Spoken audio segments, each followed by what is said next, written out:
When you hear this news that your child has cancer, at least for me, the first thing I thought was I was gonna lose her. It was a completely just terrifying thought. Gigi is just a little kind of firecracker, really stood out. She was always doing something different or interesting.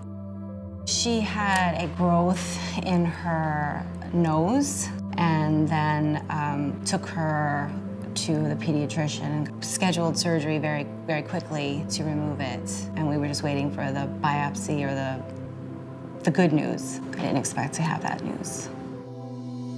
My daughter was diagnosed with rhabdomyosarcoma August 18th, 2016. And it just felt like the world had ended.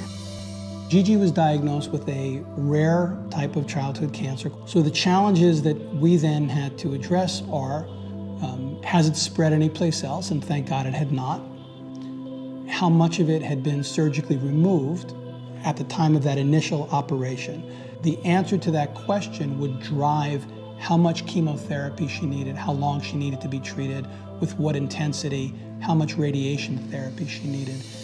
After her first chemotherapy treatment, her hair started coming out, but that was really hard. And it's silly because it's such a cosmetic thing, like the hair grows back. But it's such a identifier to her. She lost a lot of weight, she was tired all the time. It's always reminding her that she's going through something that other kids don't. And she's different for that. And it'll be something that will stay with her, but it makes her stronger. Cheese.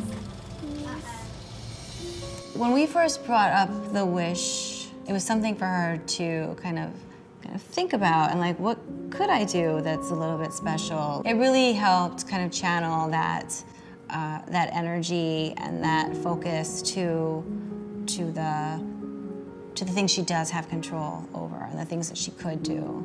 The loss of control over your body, over your life, is, I think, the single most difficult thing about having any kind of an illness, let alone a life-threatening illness. So when they get to choose something that they want to do and they own it and they make it personal, I think that's a way of reclaiming for themselves a sense of individuality and a sense of ownership of being. And all the things that I didn't get control over, this is mine. This is what I'm gonna do. This is what's meaningful to me. With all the chemotherapy and radiation, she really did have a hard time in kindergarten, kind of keeping up. She really liked these Mo Willems books, which are very much, they're geared to new readers. It was someone they talked about at school, and it was someone that, that's who she wanted to meet.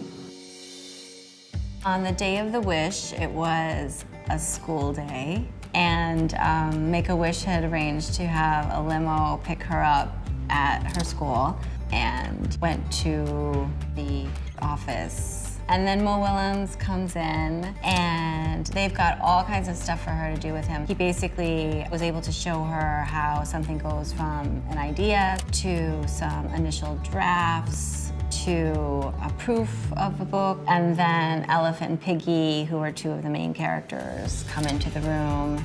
When the characters come out, it's just seeing this little girl that gasp of just pure joy and surprise. What are the tools that we have available to us in pediatric oncology to help families that are in crisis cope with things? One of them is hope, right? When your treatment is over, when you get better, these are the things that you can look forward to. And Make-A-Wish plays a central role in that. It's such a special thing. I mean, you've got a child who's feeling different for kind of a bad reason, and to give them this opportunity to be different for something special like this is really incredible.